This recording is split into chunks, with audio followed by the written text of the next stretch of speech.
Jujutsu Kaisen Chapter 221 spoilers begins with Yuji and Takaba preparing for Gojo's unsealing, but Hana asks if they would unseal in the building. So Takaba goes like, surely it may be kind of dull to have someone arrive here. Let's decorate a little bit with an origami. Which, listen, we need some comedy sprinkled in between these chapters considering how dire Jujutsu Kaisen has gotten. So shout out to Takaba trying to lighten up the mood here. Following that, Angel explains how physical time doesn't run in the prison realm. So they don't know what Gojo has felt in the last 19 days since he was sealed. It might be just a moment, or Gojo would have felt waiting for like 100 years. Which in our time, it's been over 1100 days, I believe, but 19 days real time for our favorite sorcerers. But Angel being worried about Gojo's mental state. Shoko says that if any case he's confused, then it would be really dangerous to unseal Gojo there. So Yuji, Hikari, and Kiara imagines Gojo going berserk and says it might really be dangerous. Considering how dire the situation has been for them, the last thing, can you imagine? They unsealed Gojo, they got what they wanted, but now he really is a deranged person. All of them are outside. They are unsealing Gojo as if it's some dynamite ready to be blown off, and illustrated as Inumaki with the loudspeaker, as if that could really do anything to Gojo. But hey, I appreciate the sentiment nonetheless. He hasn't gotten screen time, guys. And Hana activates her curse technique. Jacob's ladder is activated on Gojo's prison realm. Yuji gently approaches, but only to realize everything has vanished. And I like, even leading up to this moment, Gege is still drawing out that anticipation for only Hana to explain that it wasn't her fault. Gojo might have turned evil and her curse technique could have made him disappear, as if. But they suddenly felt a quake. Kenjaku says he put the prison realm 8,000 meters deep in a trench just so if Gojo gets unsealed. But the strongest man in the world wasn't going to be held by an 8,000 feet deep trench. Because this is the moment we've all been waiting for. Satoru Gojo has officially been unsealed. I'm getting goosebumps right now. Let's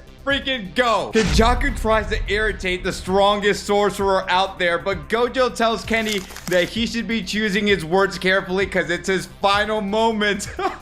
But someone intervenes the fight, and of course, who is it going to be? None other than Sukuna. All in one chapter. Not only do we see the unsealing, but then we see Sukuna versus Gojo round 2. And Gojo responds, "You've changed from a while ago, Megumi." Which again, we don't really know how much he's been keeping tabs in the outside world, if he even had that ability. But immediately he goes towards the biggest threats. The two combatants begin to talk and recall to when Sukuna said he would take over Yuji, but he will first kill Gojo. Sukuna now says, "It turned out to be this brat's body, but I'll kill you." Gojo ridicules Sukuna, saying the guy who ran away from Yuji is acting almighty. How pity. And the smirk on Gojo's face is absolutely awesome. Immediately after, Urame is enraged because Gojo ridicules Sukuna. She tries to attack, but Gojo sends her flying with just a punch, and not just any punch, a falcon punch, because what was your bob cut hair looking ass going to do to Gojo? Come on, flee. We don't need this fodder right now. We need to see the strongest combatants duke it out right now. Kenjaku arrives and stops Sukuna, saying, "You've got to finish my promise before you fight him." Gojo thinks he also got some job to do before fighting, and Sukuna agrees to Kenjaku's demand. Now, we did see at the end of chapter 221 that Kenjaku had, well, the mummified original body of Sukuna. What could he be proposing here? Or, you know, the deal that Sukuna now have to upload? You know, he's probably dangling that body like a carrot. Like, hey, you helped me with this murder and I'm going to give you back your original body. But if Sukuna does attain his original body, then can we really see the foreshadowed moment of the Fushiguro clan and the Gojo clan clashing once more to bring the end of the world? You know, the prophecy. But basically it boils down to Megumi versus Sukuna 2.0. And how can that really happen if Sukuna's gonna have his original body? But I trust in Gege, so Gojo proposes the fight to retake on December 24th. Kenjaku says, haha, how romantic. And boy, a lot of weird fans are gonna have fun with that statement. But beyond that, December 24th should be a familiar date because that is also the same date from Jujutsu Kaisen 0 during the night parade of 100 demons? Yeah, of 100 demons. And was also the battle after Yuta defeated Kenjaku that, well, Gojo ended up eliminating his best friend. And will we get another full circle of that happening again? Well, I don't know. Gege loves to make things super dire, and I don't think it can just be that easy. But I think it's a little interesting that, because currently it's November 19th for them, so a little over a month from now is going to be the final battle. But someone correct me if I'm wrong. I could have sworn that the Culling Game was only going to be like 3 weeks long. So how does that really work with the timeline? I must be forgetting something there. Why did they need a month? I mean, I'm sure there's probably going to be one final training arc for the rest of our sorcerers and, you know, for the antagonists to prep and get things ready. But wouldn't this also be the ripe moment for Gojo, even to gather everyone to be like, yeah, we don't need a month. We need like, give me like 10 hours and we're going to figure this out and we're going to do what we need to do right then and there. Because I feel like everyone combined, like I know we just came off the cusp of Yorozu versus Sukuna and, you know, those ancient sorcerers clashing. It's like a huge scale and power when you compare Yorozu against like the likes of Maki and Yuta, etc. But I still feel like if you still had all those people right now, in addition with Gojo, I mean, we don't know how weakened he is, if he's weakened at all, but I feel like this would be the right time to take Kenny and Sukuna out right now. But for the sake of plot, you know, I guess we're gonna have to wait a month's time to see how things really end up turning out. And finally, the last page ends when Yuji had asked Gojo if Sukuna is stronger than him. Gojo had replied, it will be tough as Sukuna regains all his powers. Thus, Yuji had asked, would you lose? And just like the first time, Gojo responds with absolute conviction, I will win. Oh, I got goosebumps.